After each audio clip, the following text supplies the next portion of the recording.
Hello and welcome to the wonderful world of economics. Yes, my dear friends, today we are going to discuss the objective of third B chapter of 12th standard, that is elasticity of demand, in a very simple way. As you know that simplicity is our main motto. Now ये जो third B chapter है that is elasticity of demand, हमने इसमें discuss किया कि when the change in price bring change in quantity demanded, तो that we have tried to measure, हमने measure किया and that is called elasticity of demand. और वो elasticity यानी वो change, वो fluctuation sometime price की वजह से हो रहा था, sometime income की वजह से हो रहा था और sometime cross elasticity यानी close substitute की वजह से हो रहा था. तो ये चैप्टर में हमने मेथड्स भी देखे और वेरियस टाइप्स ऑफ इलास्टिसिटी भी डिस्कस किया, बहुत सारे ऐसे फैक्टर्स और डिटर्मिनेंट्स को भी डिस्कस किया which are affecting on the elasticity of demand, and how this concept is very useful for various sectors of our economy, for producer, for monopolist, for government, for foreign trade, ये हमने discuss किया. आज हम देख रहे हैं इस chapter का ऑब्जेक्टिव्स, कि जो ऑब्जेक्टिव्स हमें टेक्स्ट बुक में दिए गए हैं उनको हम डिस्कस कर देंगे, आपको समझ में आ जाएगा और आप इजीली बोर्ड एग्ज़ाम में उसको कवर कर पाएंगे. ओके फ्रेंड्स, तो फर्स्ट है आपका ऑन पेज नंबर 34 पेज पे पहला ऑब्जेक्टिव का क्वेश्चन है कंप्लीट द फॉलोइंग स्टेटमेंट. यानी आपको 4 ऑप्शंस दिए जाएंगे, आपको चारों ऑप्शंस जो हैं वो रीड करने हैं, उनमें से एक ऑप्शन जो रहेगा वो आपका सही रहेगा, करेक्ट रहेगा. तो कंसेप्ट और थियरी क्लियर है तो आपको अच्छी तरह से वो कंसेप्ट या वो ऑप्शन समझ में आएगा. जैसे फर्स्ट वन है price elasticity of demand on linear demand curve at the x axis is dash. जब हम लीनियर डिमांड कर्व की बात करते हैं, फ्रेंड्स, सपोज हम लोग बात कर रहे हैं लीनियर डिमांड कर्व है, लीनियर यानी straight line demand curve. Okay, ये स्ट्रेट लाइन डिमांड कर्व है. उस स्ट्रेट लाइन डिमांड कर्व पे जो एक्स एक्सिस पे यहाँ आ रहा है, एक्स एक्सिस पे अगर आपका आ रहा है, क्वेश्चन क्या पूछा उसने फिर से, price elasticity of demand on linear यानी straight line demand curve at X axis, यानी अगर हम एक्स एक्सिस पे हैं तो वो इलास्टिसिटी कौन सी है. अब देखो, जब हमने ज्योमेट्रिक मेथड से हमने पॉइंट मेथड को कैलकुलेट करना सीखा तो फार्मूला क्या थी, lower segment upon upper segment of demand curve. यानी आप देखो, अगर इस पॉइंट पे मैं फिंगर रख रही हूँ तो लोअर सेगमेंट कुछ भी है नहीं, 0. अपर सेगमेंट ये पूरा है तो 0 अपॉन डी, तो क्या आंसर आएगा 0. तो यानी इस एक्स एक्सिस पे आपकी इलास्टिसिटी ऑफ डिमांड क्या आ जाएगी फ्रेंड्स, 0. यानी आपका ऑप्शन क्या आएगा 0. देखो, आपको वो स्टेटमेंट समझनी है, आप स्टेटमेंट समझ गए तो ऑप्शन ईजिली ढूंढ पाओगे. और specially from the last 2 years, जब से हमारा जूनियर कॉलेज का सिलेबस चेंज हुआ है, उसमें ऑब्जेक्टिव्स को इस तरह से उन्होंने चेंज किया है कि we are going to test your understanding power. हम आपका नॉलेज टेस्ट कर रहे हैं, हम आपका अंडरस्टैंडिंग चेक कर रहे हैं, हम आपका स्किल चेंज कर रहे हैं. हम आप देखना चाहते हैं कि how you apply your knowledge, क्योंकि ऑब्जेक्टिव्स को हमने इतना अच्छी तरह से स्मार्टली अरेंज किया है कि आपने अगर कॉन्सेप्ट समझा है, थियरी समझा है तो फटाफट जवाब दे पाओगे. तो देखो कितना सिंपल था कि अगर आपका डिमांड कर्व लीनियर है, लीनियर यानी स्ट्रेट लाइन, अगर स्ट्रेट लाइन पे डिमांड कर्व एक्स एक्सिस पे है तो वो क्या आएगा 0. और अगर यही वाई एक्सिस पे आता था तो वाई एक्सिस पे हमने किया था इन्फिनिटी. क्यों? क्योंकि फार्मूला क्या है, लोअर सेगमेंट यानी पूरा डी अपॉन जो अपर सेगमेंट, जो यहाँ पे अपर सेगमेंट है ही नहीं, यानी पूरा न्यूमरेटर में आपका डिमांड कर्व आ जाएगा. तो ये क्या दिखाएगा, इनफाइनाइट चेंज, हद से ज़्यादा चेंज. तो वो हमें क्या दिखाएगा, इन्फिनिटी, अगर वाई एक्सिस पे कहा, और अगर एक्स एक्सिस पे कहा तो 0. तो फर्स्ट का आंसर होगा price elasticity of demand on linear demand curve at x-axis is, option is clear cut 0. Second, price elasticity of demand on linear demand curve at Y axis, देखो immediately पीछे आया, अगर वाई एक्सिस पे है तो क्या होगा, elasticity of demand is equal to infinity, वो आपका इनफाइनाइट होगा। तो वो हम लिखेंगे that is 4 options are given, 0 होगा, 1 होगा कि इन्फिनिटी होगा। हमारे लिए तो कॉन्सेप्ट क्लियर है, तो हमने ढूंढ लिया इन्फिनिटी, क्योंकि अगर वो लीनियर डिमांड कर्व है, अगर आप एक्स एक्सिस पे हो तो 0, अगर आप वाई एक्सिस पे हो तो आपकी इलास्टिसिटी क्या आएगी, इन्फिनिटी यानी infinite. Clear my friends? Yes. Third one है demand curve is parallel to X axis. अगर डिमांड कर्व एक्स एक्सिस के पैरेलल है, इन केस ऑफ डैश, कौन से केसेस में डिमांड कर्व एक्स एक्सिस के पैरेलल जाता है। अब हमने देखा है जब अगर इस तरह से डिमांड कर्व है YOX और डिमांड कर्व एक्स एक्सिस के पैरेलल है यानी फिर से इनफाइनाइट, हमने इनफाइनाइट के केसेस में देखा है, तो वो कैसे केसेस में होता है, परफेक्टली इलास्टिक डिमांड। जब आपकी डिमांड परफेक्टली इलास्टिक होती है, पूरी तरह से इलास्टिक होती है, तो ऐसे केसेस में आपकी डिमांड क्या होती है, perfectly infinite and parallel to X axis and it has horizontal slope. हम कर चुके हैं, तो इसके लिए उसने क्या पूछा, demand curve is parallel to X axis in case of dash. आपके पास 4 ऑप्शन है। पहला ऑप्शन है परफेक्टली इलास्टिक डिमांड, जो हमारा सही ऑप्शन है, क्योंकि परफेक्टली इलास्टिक डिमांड में हमने देखा था कि वो डिमांड का हॉरिजॉन्टल शेप और पैरेलल टू एक्स एक्सिस गया था, लेकिन जब परफेक्टली इन इलास्टिक था तो it was parallel to Y axis और वो वर्टिकल स्लोप ले रहा था। नाउ ये है थर्ड ब्लैंक का जवाब कि demand curve is parallel to X axis in इस case of perfectly elastic demand, यानी आपका ऑप्शन नंबर ए। देखो दूसरे ऑप्शन हमने पढ़े ही नहीं, क्योंकि फर्स्ट ऑप्शन ही करेक्ट ऑप्शन है, परफेक्टली इलास्टिक डिमांड यानी elasticity equal to infinity. Fourth one, when percentage change in quantity demanded is more than percentage change in price। अगर प्राइस के कंपैरिजन में आपका डिमांड बहुत ज़्यादा बदलता है, अगर प्राइस के कंपैरिजन में आपका डिमांड ज़्यादा बदलता है, the demand curve is dash. देखो जब क्वांटिटी से आपका यानी प्राइस के कंपैरिजन में क्वांटिटी ज़्यादा रिस्पॉन्स दिखा रहा है, यानी वो कौन सा है, फ्लैटर, वो फ्लैटर पोजीशन दिखा रहा है। क्योंकि जब आपकी क्वांटिटी कम बदलती है तो वो क्या है, स्टीपर, लेकिन जब क्वांटिटी ज़्यादा बदलती है तो वो कौन सा होता है, फ्लैटर। अच्छा किस में देखा था हमने, ये देखा था हमने रिलेटिवली इलास्टिक डिमांड, यानी इलास्टिसिटी ग्रेटर देन 1। हमने सोचा था 10% फॉल तो 10% राइज, लेकिन अगर 10% फॉल हुआ और उसके कंपैरिजन में 20% डिमांड बढ़ी, 30% डिमांड बढ़ी, 25% डिमांड बढ़ी, तो ज़्यादा बढ़ी ना डिमांड। तो जब डिमांड ज़्यादा बढ़ती है तो हम उसे क्या कहते हैं, रिलेटिवली इलास्टिक डिमांड।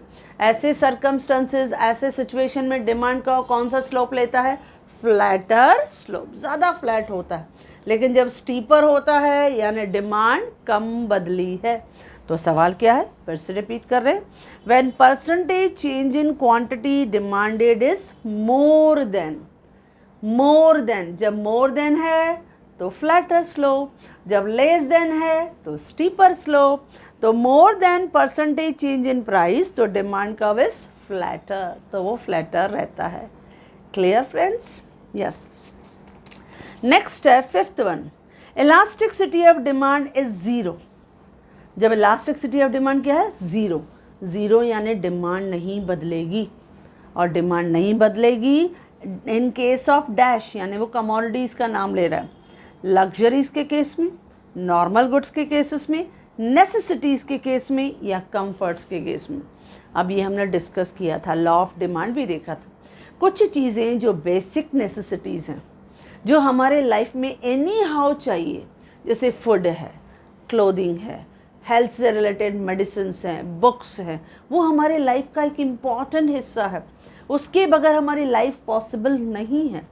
तो जब ऐसी नेसेसिटीज़ हैं तो उसमें आपकी डिमांड बदल सकती है, नहीं, उसमें आपकी डिमांड क्या रहेगी, ज़ीरो, यानी उनका जो रेस्पॉन्स होगा, उनका जो चेंज इन क्वांटिटी होगा वो ज़ीरो होगा। यानी आपने प्राइस बढ़ा दिया, सॉल्ट की प्राइस बढ़ा दी, आपने मेडिसिन की प्राइस बढ़ा दी, आपने शुगर की प्राइस बढ़ा दी, आपने पेट्रोल की प्राइस बढ़ा दी, लेकिन डिमांड वहीं की वही है। तो इलास्टिसिटी ऑफ ज़ीरो कौन से केसेस में होता है, in case of necessities. Clear my friends. तो इस तरह से हमने कंप्लीट द फॉलोइंग सेंटेंस हमने कंप्लीट किया पेज नंबर 34 पे।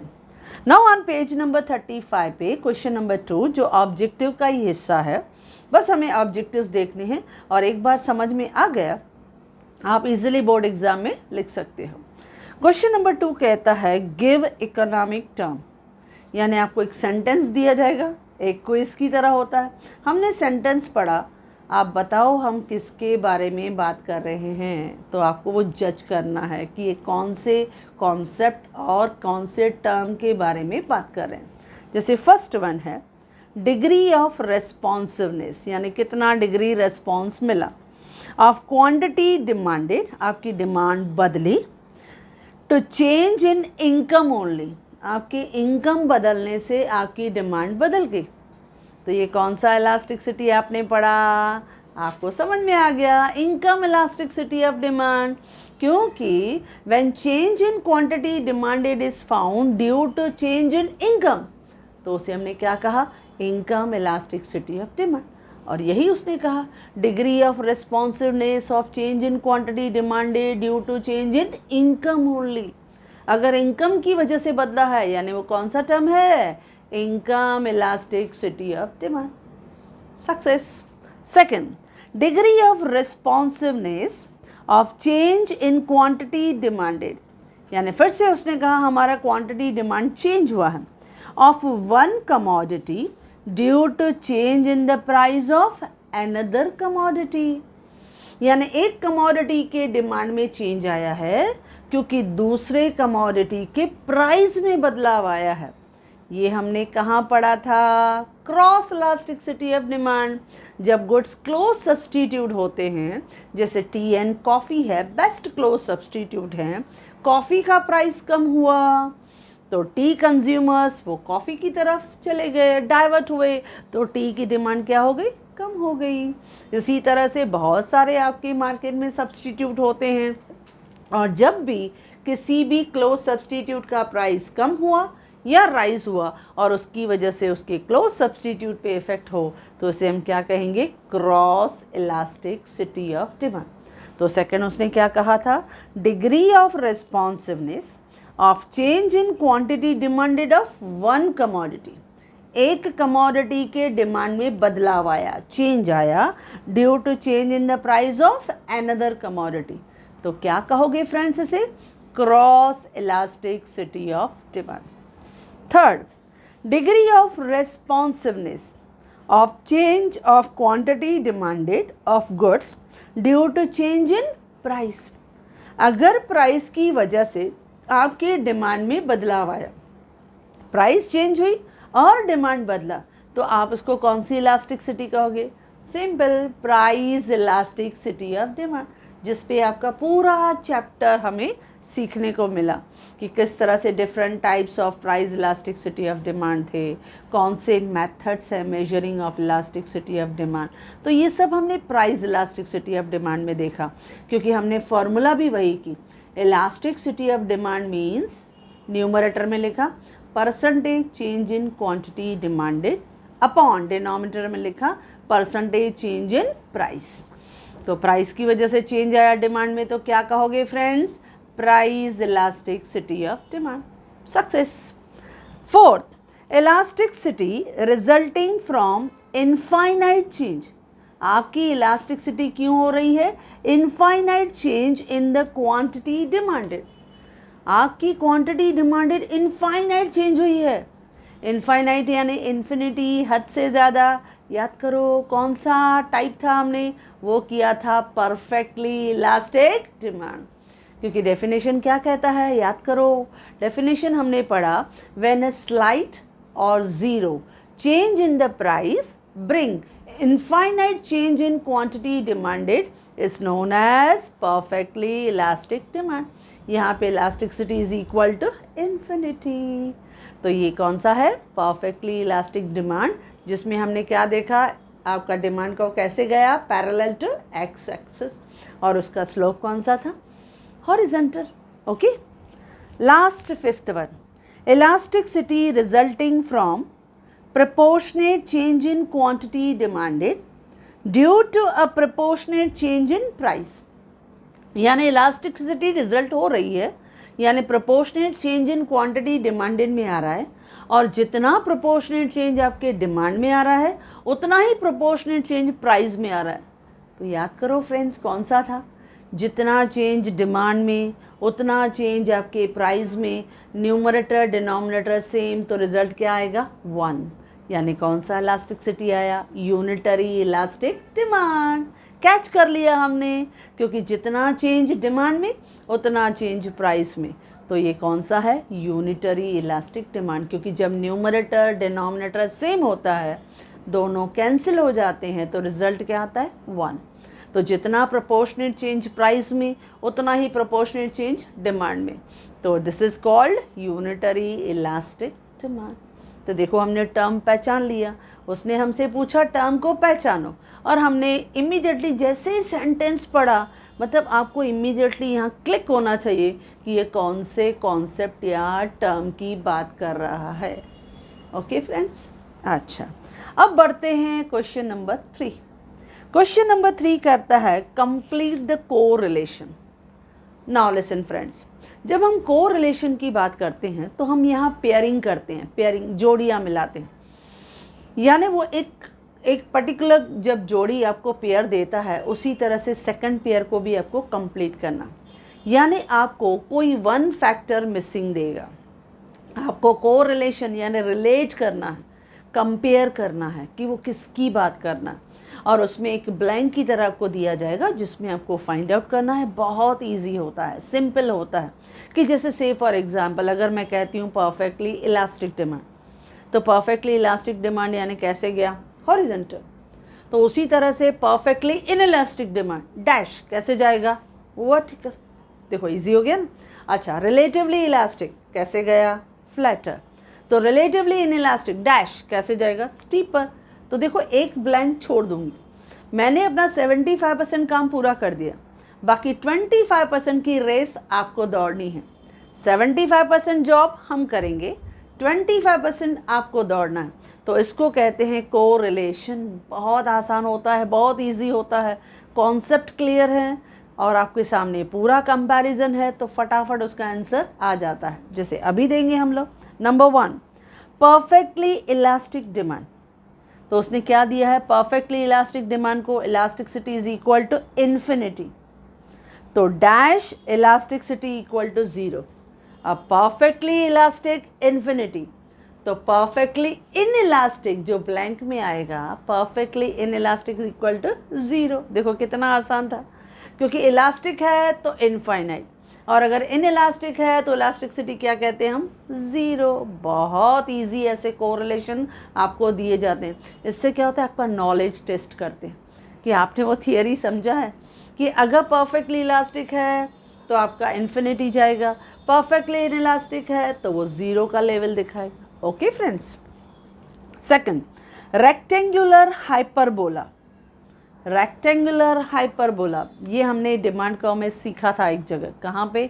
Unitary elastic demand. क्योंकि जितना चेंज आपके प्राइस में आया उतना ही चेंज डिमांड में आया। When the change in the price bring exactly same change in quantity demanded, उसको हमने क्या कहा? Unitary elastic demand. यहाँ पे आपका डिमांड कर्व कैसा था? रेक्टेंगुलर हाइपरबोला, यानी वो बाइसेक्टर डिमांड कर्व था। उसने पूरे मार्केट को 2 इक्वल पार्ट्स में डिवाइड किया, क्योंकि 10% फॉल हो रहा है तो 10% राइज हो रही है, 20% फॉल हो रहा है तो 20% राइज हो रहा है डिमांड। तो बस रेक्टेंगुलर हाइपरबोला किधर यूज़ किया था फ्रेंड्स? हमने यूज़ किया था यूनिटरी इलास्टिक डिमांड। पकड़ लिया हमने टर्म को। तो रेक्टेंगुलर हाइपरबोला वो दिखाई देता है यूनिटरी इलास्टिक डिमांड में। एंड स्टीपर डिमांड कर्व, जब आपका डिमांड कर्व स्टीपर है तो वो कहाँ दिखाई देता है? वो दिखाई देता है रिलेटिवली इन इलास्टिक डिमांड। यहाँ इलास्टिसिटी इज लेस देन 1, क्योंकि जितना प्राइस में चेंज आता है उसके कंपैरिजन में डिमांड लेस बदलती है, कम बदलती है, तो उसे हम क्या कहते हैं, रिलेटिवली इन इलास्टिक डिमांड।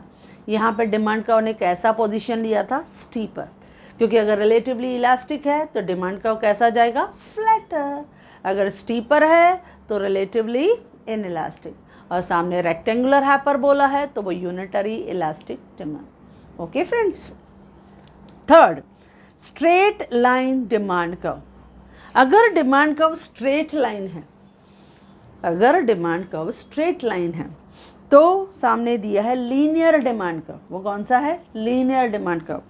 लेकिन अगर डैश डिमांड कर्व तो नॉन लीनियर। अब अगर स्ट्रेट लाइन है तो वो लीनियर, तो जब कर्व शेप में रहेगा, कर्व शेप में यानी कॉन्वेक्स, क्या होना चाहिए, कॉन्वेक्स डिमांड कर्व, क्योंकि वो झुका हुआ है किसकी तरफ, ओरिजिन की तरफ, तो हमने इसको क्या कहा था, कर्व शेप डिमांड कर्व या कॉन्वेक्स डिमांड कर्व। बस आप कुछ भी लिखो, आंसर इज राइट। तो जब हम कहते हैं स्ट्रेट लाइन डिमांड कर्व तो वो लीनियर डिमांड कर्व है, लेकिन अगर कॉन्वेक्स है, कॉन्वेक्स यानी झुका हुआ ओरिजिन की तरफ, तो वो कॉन्वेक्स है, और कॉन्वेक्स डिमांड कर्व तो क्या कहेंगे, non linear demand curve. Clear friends. Fourth one, pen and ink.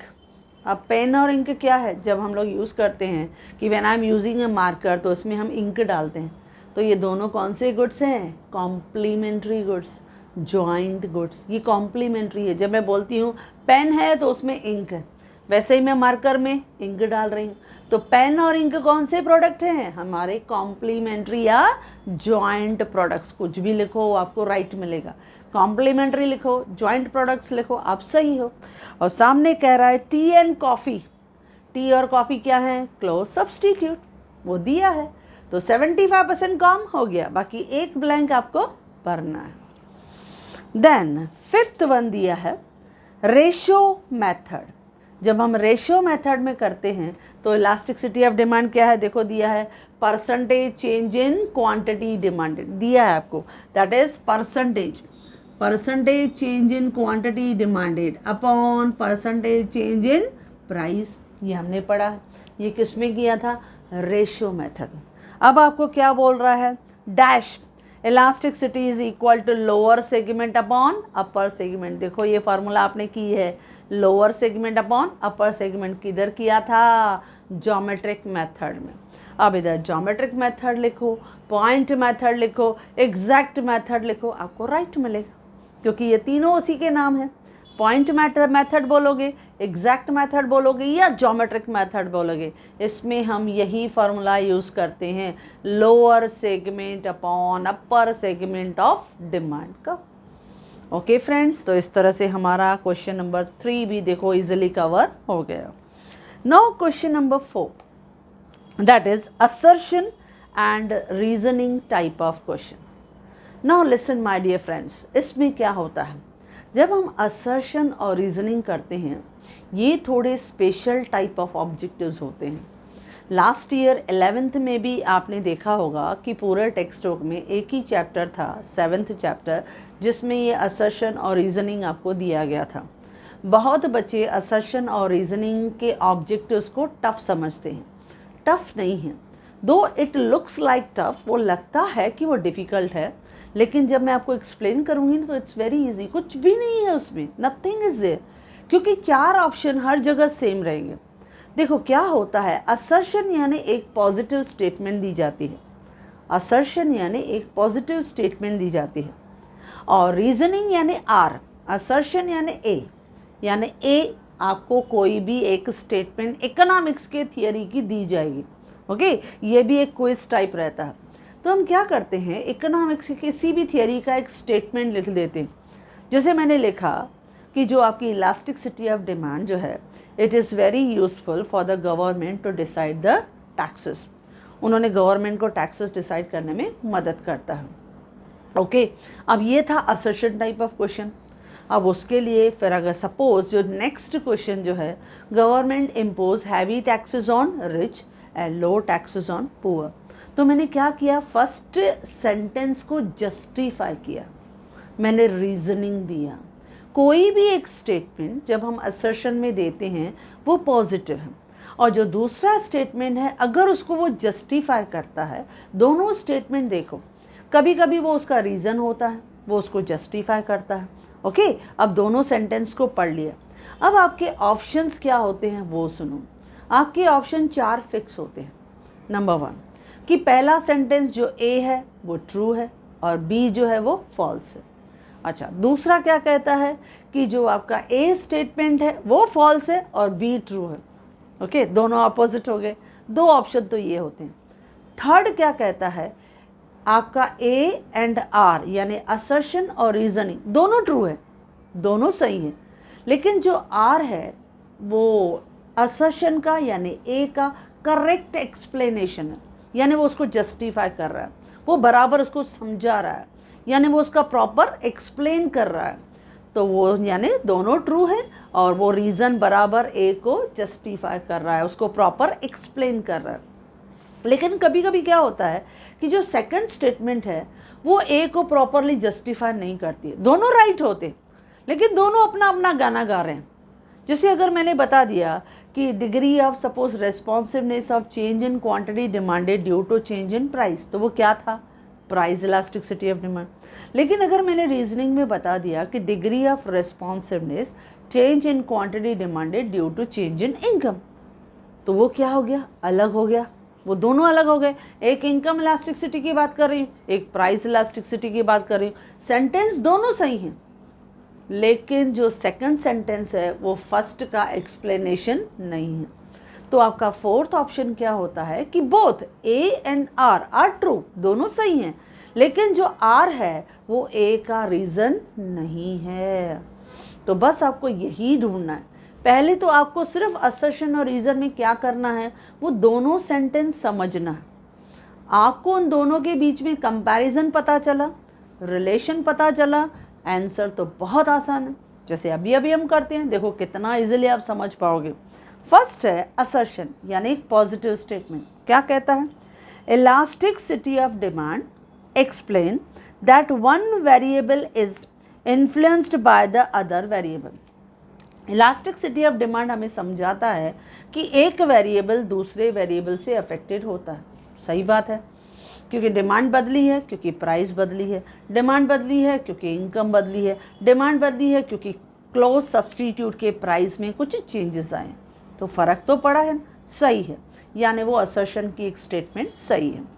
Number 2 जो रीज़न के फॉर्म में दिया है, the concept of elasticity of demand indicate यानी बताता है the effect of price and changes in the other factors of demand. यानी जो concept of elasticity of demand है वो हमें प्राइस का और दूसरे फैक्टर्स का इफेक्ट हमें समझाता है। तो देखो पहली सेंटेंस को दूसरी सेंटेंस ने सपोर्ट किया, उसको जस्टिफाई किया, उसको एक्सप्लेन किया, यानी वो उसका सही एक्सप्लेनेशन है। तो देखो हम इसमें से देखेंगे, जैसे यहाँ आपको आंसर्स में दिया गया ऑप्शंस। पहला option A is true but R is false, नहीं दोनों राइट हैं, तो पहला तो गलत। Second A is false but R is true, नहीं ये भी रॉन्ग है। Third both A and R true, दोनों सही हैं, बराबर दोनों सही हैं, and R is the correct explanation of A. और जो सेकंड सेंटेंस है रीज़न, वो ए का बराबर एक्सप्लेनेशन है, यानी जस्टिफाई करता है, तो आपका थर्ड सही है। तो मिल गया ना हमको जवाब। बस ये जवाब ढूंढना है आपको, बस और कुछ भी नहीं करना है। कितना आसान काम था, लेकिन बच्चे डर जाते हैं असर्शन और रीजनिंग को देके, पता नहीं कौन सा इसमें हमसे सवाल है। कुछ भी नहीं है, जस्ट लाइक ट्रू फॉल्स आपको वहाँ से फाइंड आउट करना है कि वो दोनों स्टेटमेंट आपस में कुछ रिलेशन रखती हैं, दोनों स्टेटमेंट सही हैं, क्या सेकंड स्टेटमेंट फर्स्ट स्टेटमेंट का रीज़न है, बस आपको इतना ही काम करना है। Okay friends, second statement assertion में क्या कहता है, a change in quantity demanded of one commodity due to change in the price of other commodity is cross elasticity. बिल्कुल सही है। क्या कहता है, a change in the quantity demanded of one commodity, एक कमोडिटी के डिमांड में change आया क्योंकि प्राइस उसके दूसरे क्लोज सब्सटीट्यूट में बदला, तो उसको हम क्या कहते हैं, क्रॉस इलास्टिसिटी। अच्छा, अब रीजंस में देखते हैं, रीजन क्या कहता है, चेंज इन कंज्यूमर इनकम। देखो उधर वो क्लोज सब्सटीट्यूट क्रॉस की बात कर रहा है और इधर क्या बोल रहा है कि changes in the consumers income lead to change in quantity demanded. जब कंज्यूमर का इनकम बदलता है तो उसकी डिमांड बदलती है। अब ये भी सही है, ये भी सही है, लेकिन क्या ये फर्स्ट सेंटेंस को जस्टिफाई करता है? नहीं। दोनों सेंटेंस सही हैं लेकिन दोनों अपने अपने जगह पे, क्योंकि पहला सेंटेंस क्रॉस इलास्टिसिटी को बताता है और सेकंड जो है वो इनकम इलास्टिसिटी को बता रहा है। तो दोनों सेंटेंस सही है लेकिन जो रीजनिंग है वो ए का जस्टिफाई एक्सप्लेन नहीं कर रहा। तो देखो आपके साथ ऑप्शन है पहला, A is true but R is false. नहीं, दोनों राइट हैं। Second, A is false but R is true. Second भी रॉन्ग है। Third, both A and R true. दोनों सही हैं। And R is the correct explanation. नहीं नहीं, आर तो बराबर एक्सप्लेनेशन है ही नहीं। हमने बोला आर इनकम बता रही है और असर्शन क्या बता रहा है? क्रॉस। तो दोनों अलग अलग लैंग्वेज, डेफिनेशन, थियरी बता रहे हैं। Fourth, both A and R true, यानी आपका असर्शन और रीजनिंग दोनों सही हैं। And R is not the correct explanation of A, लेकिन आर जो है, रीज़न जो है, वो ए का करेक्ट एक्सप्लेनेशन नहीं। मिल गया आपको फ्रेंड सक्सेस, यानी हमको प्रॉपर आंसर मिल गया। थर्ड, असर्शन है degree of price elasticity is less than 1। Degree of price elasticity is less than 1, यानी elasticity of demand is less than 1 in case of relatively inelastic demand. बराबर है, जब आपकी demand relatively in elastic होती है तो elasticity हम क्या लिखते हैं? It is less than 1। Elasticity is less than 1। तो पहला सेंटेंस करेक्ट है। Number 2, reasoning, change in the demand is less then, change in the demand is less then the change in price, क्योंकि आपकी demand आपके price के comparison में कम बदली है। बिल्कुल सही है, क्योंकि when the change in price bring less than proportionate change in quantity demanded, उसको आपने क्या कहा था? relatively inelastic demand। तो वही तो डेफिनेशन बोल रहा है, यानी जो रीज़न है वो ए को जस्टिफाई करता है, यानी रीज़न जो है वो फर्स्ट ए को प्रॉपरली एक्सप्लेन करता है। तो हमारा जवाब होगा थर्ड वन कि both A and R true, दोनों सही हैं and R is the correct explanation of A, यानी थर्ड ऑप्शन आपका सही। तो देखो इस तरह से हमने असर्शन और रीजनिंग भी आपको दिया है। ना इस तरह के असर्शन और रीजनिंग जो हैं मैंने भी अपने वेबसाइट पे बहुत से अलग अलग बनाए हैं, और वो असर्शन और रीजनिंग, क्योंकि जो टेक्स्ट बुक के जितने भी ऑब्जेक्टिव्स हैं वो मैंने ऑब्जेक्टिव पार्ट 1 में सब जवाब दिया, लेकिन उसके अलावा भी कुछ इनोवेटिव, कुछ ऑब्जेक्टिव्स जो हैं वो मैंने ऑब्जेक्टिव पार्ट 2 करके डाला है, जिसमें if you will go through तो यू विल गेट कि असर्शन और रीजनिंग भी कुछ अलग अंदाज में भी पूछा तो आप इजीली समझ पाओगे। खाली क्या करना है, आपको असर्शन और रीजनिंग प्रॉपरली समझना है। तो आप ऑब्जेक्टिव्स का वो पार्ट 2 भी पढ़ोगे ना तो यू विल सी दैट मैंने चैप्टर वाइज दिया है, और एक एक चैप्टर वाइज आप करते जाओगे।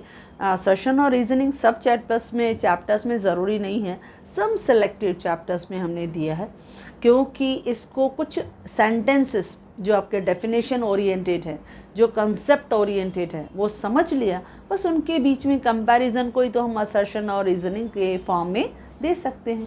ओके फ्रेंड्स, तो ये हमने पेज नंबर 35 के सब आपके ऑब्जेक्टिव्स को डिस्कस किया। अब आते हैं पेज नंबर 36 जो डायग्राम ओरिएंटेड है। नाउ डायग्राम ओरिएंटेड में क्वेश्चन नंबर 7 के फॉर्म में आपको दिया है कि फॉलोइंग फिगर है और उन फिगर का आंसर हमें बताओ। अब वो फॉलोइंग फिगर्स हम जस्ट अगर देखेंगे तो ये 4 फिगर्स आपको दिए गए हैं, figure A B C D. Okay, अच्छा आपसे क्या पूछा गया है? Identify and define the degree of elasticity of demand from the following demand curve. देखो ये 4 डिमांड कर्व आपको दिए गए हैं। अब इन चारों डिमांड कर्व को पहचानो कि वो कौन सी इलास्टिसिटी को डिस्क्राइब करते हैं, जस्टिफाई करते हैं। तो देखो फर्स्ट जो डिमांड कर्व है जो फर्स्ट आपका डिमांड कर्व है इस तरह से वर्टिकल शेप दिया है, और जब वर्टिकल शेप दिया तो देखो मैंने इसको लिख दिया क्वांटिटी, आपके फिगर में नहीं दिया है लेकिन मैंने लिख दिया ऐसे क्वांटिटी। क्वांटिटी फिक्स है लेकिन प्राइस अप एंड डाउन होगा, कुछ फ़र्क नहीं होगा। तो ये कौन सी इलास्टिसिटी है? This elasticity is equal to 0। देखो इलास्टिसिटी पहचान ली हमने, यानी आपका काम आधा हो गया। हमने पहचान लिया ये कौन सी इलास्टिसिटी है, elasticity of demand is equal to 0। अब लिखो इसका डेफिनेशन, इसका नाम क्या है? जब हम कहते हैं elasticity of demand is equal to 0, यानी ये है परफेक्टली इन इलास्टिक डिमांड। कौन सा है? Perfectly inelastic demand. तो डेफिनेशन क्या कहेंगे? यानी बिल्कुल चेंज नहीं हो रहा है, प्राइस में चेंज हो रहा है लेकिन डिमांड में चेंज नहीं हो रहा है। तो क्या बोलेंगे? When change in price bring no change in quantity demanded. तो क्या कहोगे उसे? Perfectly inelastic demand. फिर से एक बार, when change in price bring no change in quantity demanded, that is called perfectly inelastic demand। काम हो गया, टास्क इज डन, सक्सेस। तो फर्स्ट हमने क्या बताया, कौन सा सिंबॉलिकल है? इलास्टिसिटी इज इक्वल टू 0, क्योंकि डिमांड नहीं बदल रही है। तो पहचान लिया परफेक्टली इनइलास्टिक डिमांड, और बाद में परफेक्टली इनइलास्टिक का डेफिनेशन लिख दिया कि when change in price bring no change in quantity demanded is called perfectly inelastic demand। okay friends, second हमें दिख रहा है dd जो है इस तरह से हॉरिजॉन्टल आपको दिया गया। ओके अब प्राइस फिक्स है लेकिन क्वांटिटी डिमांडेड बदल रही है। तो यहाँ इलास्टिसिटी ऑफ डिमांड आपकी कौन सी आएगी? इन्फिनिटी, हद से ज़्यादा। तो क्या कहोगे इसको? आप कहोगे ये है परफेक्टली इलास्टिक डिमांड, ये है परफेक्टली इलास्टिक डिमांड। तो देखो पहचान लिया, elasticity is equal to infinity, और नाम भी बता दिया परफेक्टली इलास्टिक डिमांड। तो बता दो डेफिनेशन, बहुत बार यूज़ कर चुके हैं। व्हेन स्लाइट, हल्का सा, या ज़ीरो यानी no change in quantity demanded bring infinite change in quantity demanded is known as perfectly elastic demand. हो गया काम, कितना आसान है। एक टेबल दिया, एक डायग्राम दिया और आपसे कुछ सवाल पूछे कि देखो आपको ये डायग्राम को पहचानो, क्या नाम दोगे, कौन सा इलास्टिसिटी है, क्या नाम है, और उसका डेफिनेशन बताओ। ओके फ्रेंड्स, थर्ड आपको दिख रहा है। अब थर्ड में उन्होंने डिमांड कर्व दिया। अब ये जो डिमांड कर्व है उसमें उन्होंने क्या दिखाया है? जितना चेंज प्राइस को फॉल किया, देखो प्राइस फॉल हुआ है, एरो डाउनवर्ड हुआ, उतना ही चेंज क्वांटिटी डिमांडेड में आगे बढ़ा। जितना फॉल हुआ है, क्योंकि उन्होंने ग्राफ के फॉर्म में आपके टेक्स्ट बुक में दिया है, मैं यहाँ ग्राफ तो नहीं दिखा पा रही हूँ लेकिन वहाँ आपको ग्राफ के फॉर्म में दिया। उन्होंने 1 क्यूब फॉल किया है और 1 क्यूब आगे गए हैं, यानी 1 सेंटीमीटर अगर फॉल हुआ है तो 1 सेंटीमीटर क्वांटिटी बढ़ी है। यानी proportionate change in price bring proportionate change in demand. तो देखो इक्वल हो गए, सेम हो गया। तो हम इसको क्या कहते हैं? Unitary elastic demand. कौन सी है ये? Unitary elastic demand. और इसकी सिंबल क्या है? Elasticity of demand is equal to 1। Simple, क्योंकि जितना चेंज आपके प्राइस में आया उतना ही चेंज हमारे डिमांड में आया। तो डेफिनेशन क्या कहोगे? When change in price bring exactly same change in quantity demanded is known as unitary elastic demand. When proportionate change in price bring proportionate exactly same change in quantity demanded, that is called unitary elastic demand.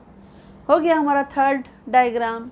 ऐसे आपको easily सब आपके objectives को समझना है और practice करनी है, ताकि हमें ऑब्जेक्टिव्स में अपने लेफ़्ट राइट जो बैठे हैं उनको पकड़ना नहीं पड़े और हम खुद ब खुद उसको करें।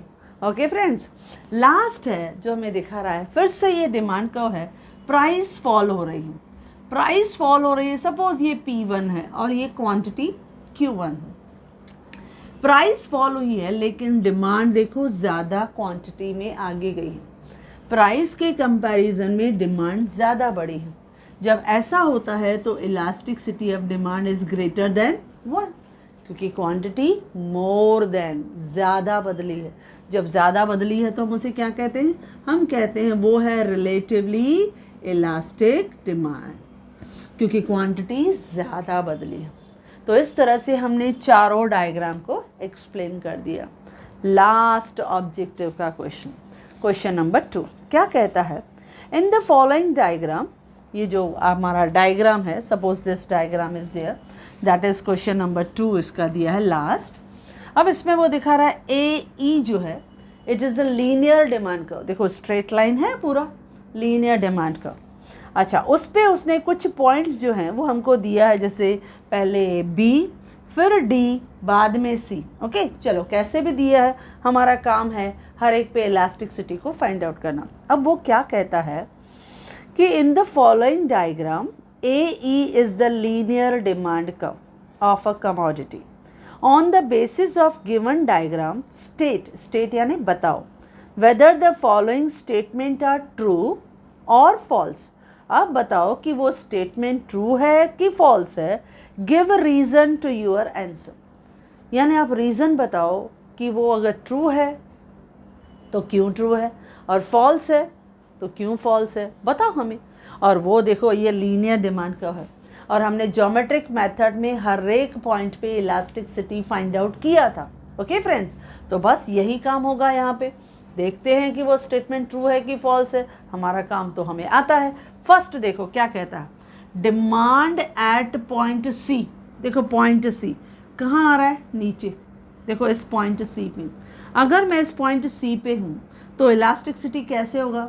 आपको फार्मूला पता था, lower segment upon upper segment. तो सी पॉइंट पे जो लोअर सेगमेंट है वो क्या है? सी ई अपॉन ये पूरा बड़ा sentence segment that is C A. Okay, देखो न्यूमरेटर छोटा, numerator is only C E, और अपर सेगमेंट क्या है? सी ए। ओके, तो यहाँ पे इलास्टिसिटी क्या आएगी? Elasticity of demand is less than 1। बराबर। देखो सी पॉइंट देखा, ये छोटा सेगमेंट न्यूमरेटर में है और अपर जो लार्ज पार्ट है वो डिनोमिनेटर में है, तो हमारा जो इलास्टिसिटी होगा it will be less than 1, क्योंकि न्यूमरेटर छोटा है। चलो अब देखें आगे क्या बोलता है। डिमांड एट पॉइंट सी हमने तो निकाल दिया, is a relatively elastic demand. क्या वो रिलेटिवली इलास्टिक डिमांड है? तो हम कहेंगे नहीं। हमने जवाब दे दिया ये फॉल्स, ये फॉल्स है। क्यों फॉल्स है? क्योंकि इलास्टिसिटी ऑफ डिमांड क्या है? Relatively inelastic. तो हम कहेंगे false, demand at point is relatively inelastic demand. Why? Because the numerator जो है, numerator that is C E is less than its denominator C A. हो गया। देखो आपके सामने ही मैंने डायग्राम पे लिखा, आपको भी ऐसे ही करना। हमने इधर फॉर्मूला लिख ली, हमें पता है न्यूमरेटर छोटा है, तो हम क्या कहेंगे? Demand at point C is relatively inelastic demand. क्यों? बिकॉज जो न्यूमरेटर है C E is less than its denominator C A. या भले डिनोमिनेटर न्यूमरेटर नहीं लिखो, डायरेक्टली लिखो। मैंने लिखा सी ई इज लेस देन सी ए, मैंने लिख दिया सीधा कि न्यूमरेटर इज लेस देन सी ए, ऐसे लिखा तो भी चलेगा। हम समझ जाएंगे कि आपका न्यूमरेटर छोटा है, डिनोमिनेटर बड़ा है, तो आपने लिखा elasticity is less than 1। Okay, तो फर्स्ट पॉइंट हमें मिल गया, job is done. Second, demand at point B. अब बी पॉइंट पे आते हैं, चलो आते हैं इधर बी पॉइंट पे। अब देखो बी पॉइंट पे फार्मूला क्या कहता है? Lower segment upon upper segment. तो लोअर सेगमेंट देखो क्या है? बी ई, देखो नीचे का बड़ा सेगमेंट, अपॉन अपर सेगमेंट छोटा बी ए।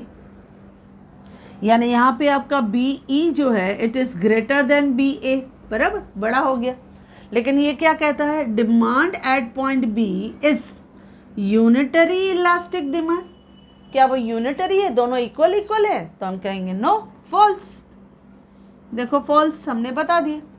क्यों फॉल्स भाई? क्योंकि यहाँ बी पॉइंट पे जो elasticity of demand at point B हमें क्या मिला? That is B E is greater than B A, therefore it is relatively elastic demand. तो ये हमारी कौन सी रिलेटिवली इलास्टिक डिमांड। आपने ऐसे भी लिखा ना तो आप सही हो, आपने उल्टा हमको इजीली सॉल्व करके भी दिखाया, तो आपने उसको जस्टिफाई किया कि बी पॉइंट पे आपका न्यूमरेटर बड़ा है और डिनोमिनेटर छोटा है। आपने लिखा B is greater than B A, therefore it is relatively elastic demand, यानी वो जस्टिफाई हो गया कि वो फॉल्स है। Okay friends, third one, demand at point D. अब डी पॉइंट ढूंढो, किधर है, इधर बीच में आया।